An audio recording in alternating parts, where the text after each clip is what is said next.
ഈശോയിൽ പ്രിയപ്പെട്ടവരെ, റോമാലേഖനം 15-ാം അധ്യായം 13-ാം തിരുവചനം നിങ്ങളുടെ ജീവിതത്തിൽ അനുഗ്രഹമാകട്ടെ. പ്രത്യാശയുടെ ദൈവം നിങ്ങളുടെ വിശ്വാസത്താൽ സകല സന്തോഷവും സമാധാനവും കൊണ്ട് നിങ്ങളെ നിറയ്ക്കട്ടെ.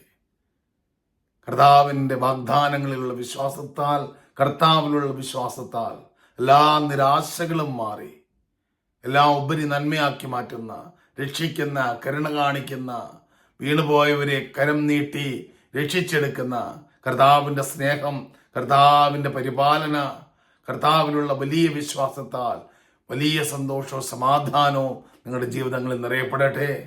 അതേ വാക്യത്തിൽ വീണ്ടും പറയുകയാണ്, പരിശുദ്ധാത്മാവിൻ്റെ ശക്തിയാൽ നിങ്ങൾ പ്രത്യാശയിൽ സമൃദ്ധി പ്രാപിക്കുകയും ചെയ്യട്ടെ.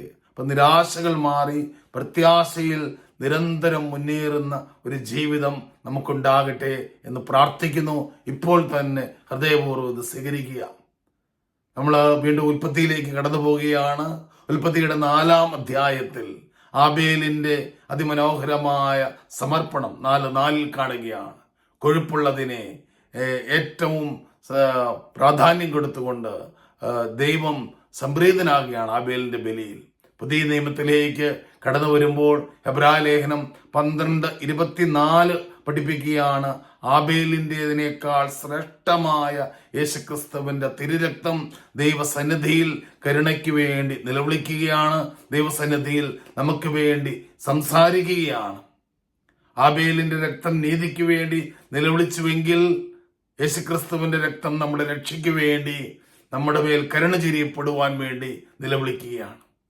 പ്രിയപ്പെട്ടവരെ, തുടർന്ന് ഉൽപ്പത്തിയുടെ പുസ്തകം 6 മുതൽ 9 വരെയുള്ള അധ്യായങ്ങളിൽ നോഹയും കുടുംബവും രക്ഷ പ്രാപിക്കുന്നത്, പെട്ടകത്തിലൂടെ രക്ഷ പ്രാപിക്കുന്നത് നമ്മൾ കാണുന്നു. പുതിയ നിയമത്തിലേക്ക് കടന്നു വരുമ്പോൾ ഈശോയുടെ സഭയിലൂടെ നമ്മൾ രക്ഷ പ്രാപിക്കുന്ന അതിമനോഹരമായ ചിത്രം നമുക്ക് മനസ്സിലാകുകയാണ്. നോഹയുടെ പെട്ടകത്തിന് ഒരൊറ്റ വാതിലാണ് ഉണ്ടായിരുന്നത്. യോഹന്നാന്റെ സുവിശേഷം 10-ാം അധ്യായം 9-ാം തിരുവചനം നമ്മളെ പഠിപ്പിക്കുകയാണ്. ഈശോ പറയുകയാണ്, ഞാനാണ് വാതിൽ, എന്നിലൂടെ അകത്ത് പ്രവേശിക്കുന്നവൻ രക്ഷ പ്രാപിക്കും. ഈശോയിലൂടെ മാത്രമാണ് രക്ഷ. ഈശോയിലൂടെ രക്ഷയുണ്ട് എന്നുള്ള വലിയ ഉറപ്പ് നമുക്ക് ലഭിക്കുകയാണ്. യേശുവിനെ കൂടുതൽ അറിയാൻ, യേശുവിനെ കൂടുതൽ സ്നേഹിക്കാൻ കൃപയുടെ, പ്രത്യാശയുടെ ദിനങ്ങൾ നമ്മുടെ എല്ലാവരുടെയും ജീവിതത്തിൽ ഉണ്ടാകട്ടെ. ഈ അഞ്ചപ്പ് ശ്രമിക്കുന്ന ഓരോ വ്യക്തികളിലും ഈശോയുടെ നാമത്തിൽ അത്ഭുതകരമായ സൗഖ്യങ്ങൾ, വിടുതലുകൾ, സ്വർഗീയ സന്തോഷം, സമാധാനം നിറയപ്പെടട്ടെ എന്ന് പ്രാർത്ഥിക്കുന്നു. ആമേൻ.